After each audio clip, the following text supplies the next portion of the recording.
Hello, I'm Dr. Peter Carter. I'm director of the Climate Emergency Institute. So I'm doing this video on one specific emergency. This is the biggest emergency of all, and it has always been the greatest risk of the worst possible impact of global warming, of global surface temperature increase, or global surface heating, which I think is a better term, certainly nowadays. That greatest of all impacts threat is called runaway. And the environmental people and a few of the scientists for decades have referred to this climate change runaway as the worst situation that we absolutely must avoid at all costs. Now, I must say here, right at the beginning, that the majority of the scientists do not recognize this kind of runaway. The only runaway that they recognize is called the runaway greenhouse effect. That is not what we're talking about. That is not something that can happen. It's what happened in Venus, and it's all the oceans go up into the atmosphere and you get a superheated planet. That's not what we're talking about. We're talking about climate change runaway. This is the runaway that was referred to recently in a speech by the United Nations Secretary General Antonio Guterres, who said, if we don't act now, we risk not being able to avoid runaway. If we do not change course by 2020, we risk missing the point where we can avoid runaway climate change with disastrous consequences for people and all the natural systems that sustain us. So let me explain runaway. Runaway is a combination of feedbacks. This is my illustration of the most important scientific fact about global warming, and that is that global warming causes more global warming. That is, if the global warming is ignored for long enough. This will happen. With the black background here, I've illustrated a positive amplifying feedback process. So this is a feedback process. This leads to an amplifying feedback loop, which keeps repeating itself, and so this is called a vicious cycle loop. So here's the feedback process. Here we've got planet Earth and human greenhouse gas emissions, and that leads to global surface warming. Global surface warming causes a number of changes to the planet. We've chosen a particularly dramatic and obvious change here, which is the melting away of Arctic summer sea ice. There's summer sea ice and there's no summer sea ice. The result of losing the summer sea ice is more warming. And this is a feedback.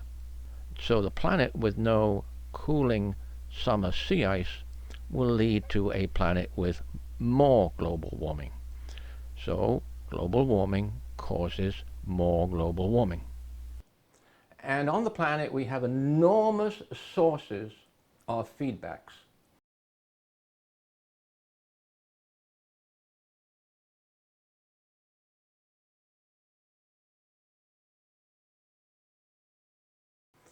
Most of them are in the Arctic, and most of the most enormous ones are in the Arctic.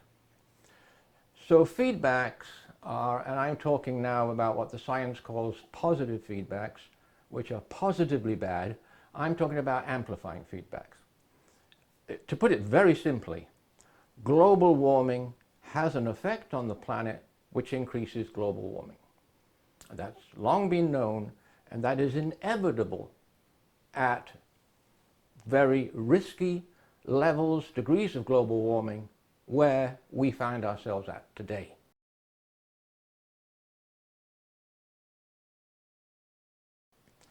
At 1.2 degrees C, we're getting into the region where this kind of runaway can be started, can be triggered. So in the Arctic, here's the feedbacks we have.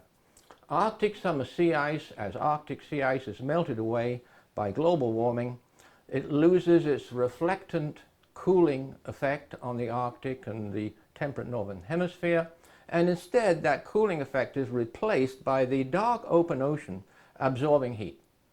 So that is called the Arctic ice albedo feedback, and it's huge. Equal to that, approximately equal to that, is a snow feedback.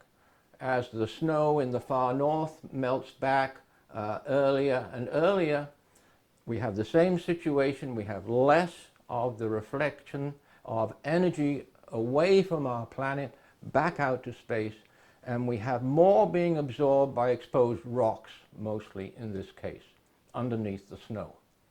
Those are called radiative feedbacks, and they're acting today. The snow feedback and the sea ice feedback is acting from, at least acting from June. So from June, because we have actually an amplification of Arctic temperature increase due to the Arctic sea ice, we have more heat being taken up by the Arctic. And hence the Arctic temperature is accelerating faster than the global temperature and has now increased to be 3 times the global average. You'll have heard for some years that people are very worried because the Arctic is heating at double times the global average. It's now increasing at 3 times. This was from the MAMAC, from the Arctic Monitoring Assessment Program. Because the Arctic is accelerating, temperature is accelerating so fast. And what that acceleration does is, of course, it melts more sea ice in what's called a vicious feedback loop. It melts more snow, another feedback loop, which sort of, once it's triggered, it goes on and on, making itself worse. But in addition to that, the increase in heating of the Arctic increases the warmth of the vast peat-rich wetlands in the far north, especially the far north of Canada. Vast wetlands. Peat is high in carbon. As those wetlands are being warmed up, they're doing what they naturally do, but they're emitting a lot more methane. The one that probably people have heard about is, of course, the permafrost one. The Arctic amplifying heat is thawing permafrost in all regions around the Arctic. All of the permafrost regions, they're being heated up and they're thawing. When they thaw, we have known for a long time that they would emit feedback emissions of methane and carbon dioxide, the 2 carbon greenhouse gases. We'd assumed that it was going to mostly be methane, so hence the Arctic methane or carbon bomb, as some reports have put it. And it is a bomb. It's a time bomb up there. And we're pushing it to go off with constant emissions of our own greenhouse gas. So recently, in 2016, the scientists got a surprise. And that is, the surprise was that somebody did some research very late into the Arctic fall, a time when there should be no emissions at all. And they found a very, very large, fairly sudden emission of carbon dioxide.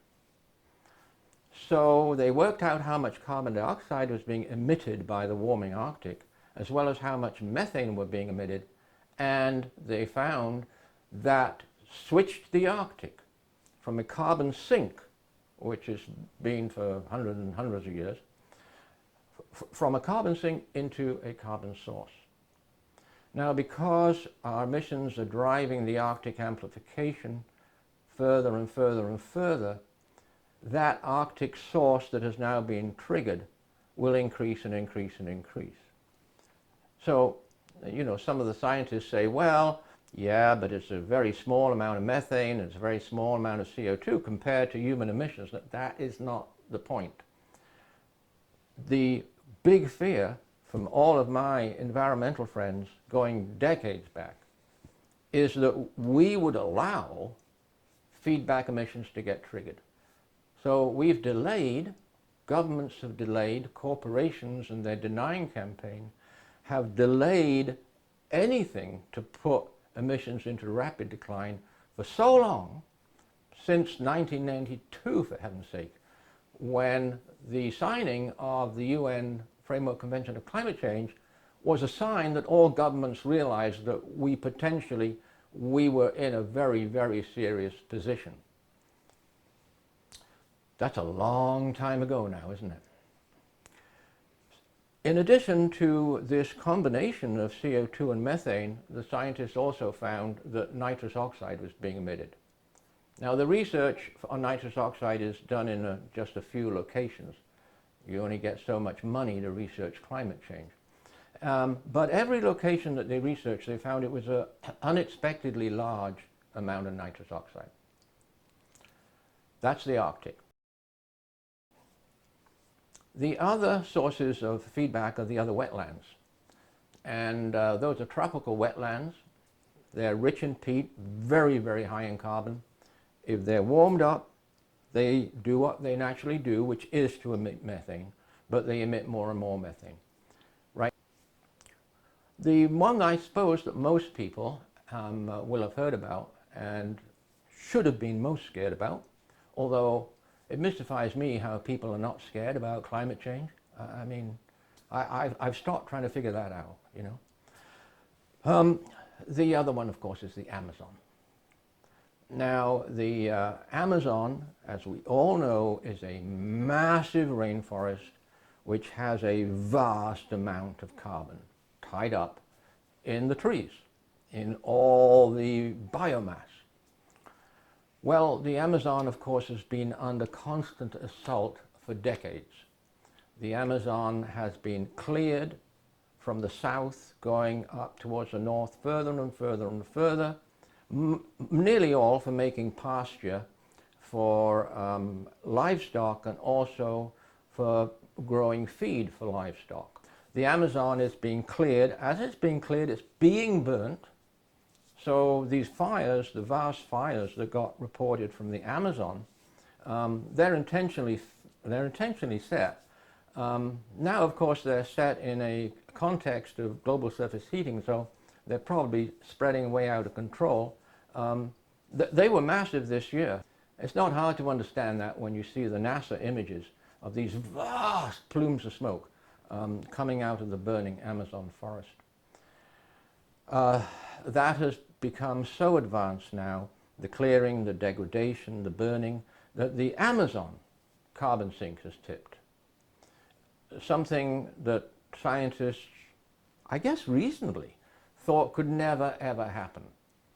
So several scientific published papers have now found that the Amazon has become a source of carbon, no longer a sink for carbon. That still leads the biggest potential source of carbon on the land, and that is the Boreal forest. The Boreal forest is bigger than the Amazon. It holds more carbon even than the Amazon. It's a circumpolar forest. It goes all around the subarctic regions, all around the globe. Northern Canada, of course, Scandinavia. There's a huge, goes on forever, boreal forest in Siberia, which the Russians call the taiga. I watched the NASA firm's fire maps throughout the fire season, and this year was the worst year I've ever seen, but particularly from the boreal forest. Nobody is up there setting the boreal forest ablaze like they are in the Amazon and other regions. The fires in the boreal forest, and they are now huge, massive, they are from global warming. The warming, the heating, which is, we have a huge amount of incredible heating of Siberia. Again, a degree of heating that scientists never thought was possible. Heat waves in Siberia, I mean literally. There's a very huge area, I mean I'm talking at least 800,000 miles long, in Siberia, where there's a pretty continuous fire going on, and that happens to be right over Siberia's biggest location of permafrost. And now that permafrost, I've seen it on the European Space Agency, the Copernicus satellite maps. It's dramatic. That permafrost has been pouring out methane, large amount of methane. It's just stopped recently. But through this summer, with the extreme heat in the summer going up in Siberia, that's methane feedback emissions. So just imagine all of these operating together. They have a common cause, global surface heating, a common driver, and that driver is accelerating because global surface warming, global surface heating is accelerating. So the driving of these multiple enormous sources of emissions is now on a constant increase. There are many. I try and look at, in a holistic view, at the entire planet, on the biosphere and all the systems. But actually there are many separate reasons why we are in a dire, never happened before to the human species emergency. And one is the Arctic. So these feedbacks being triggered and spewing out greenhouse gases alone, that's a dire emergency. That any sane, intelligent civilization or society would say, okay, we got to get on that right away. You know, we got to really hit that and do whatever we can, you know, to control that, stop it, mitigate it. But it's not happening. So all of these feedbacks, they come from a common source. They're self-reinforcing. So you get more carbon dioxide coming out of the Amazon. That heats up the surface a bit more, and that causes more carbon dioxide, methane, and nitrous oxide to come out of the Arctic, and vice versa. The scientists have displayed a very odd lack of interest in these multiple feedback situations and in runaway. They've actually only mentioned runaway once, which they did back in 2001 in the third IPCC assessment.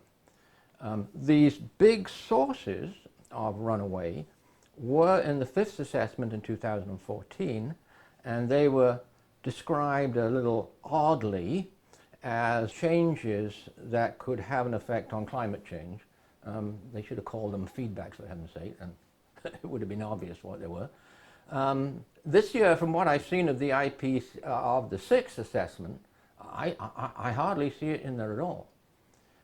Now, the reasons why the scientists say, for example, they've said for years and years and years, we don't have permafrost feedback emissions in our models that project global temperature increase or project the global impacts because we're not sure how much it is. Well, I mean, that's ridiculous, right?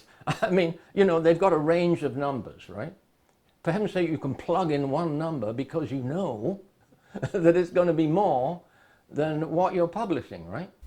We actually have quite a choice of numbers, projected numbers, when it comes to extra feedback warming from permafrost thawing. This one here is from 2009. It's by the late Michael Raupach, who was a senior scientist in the Global Carbon Project.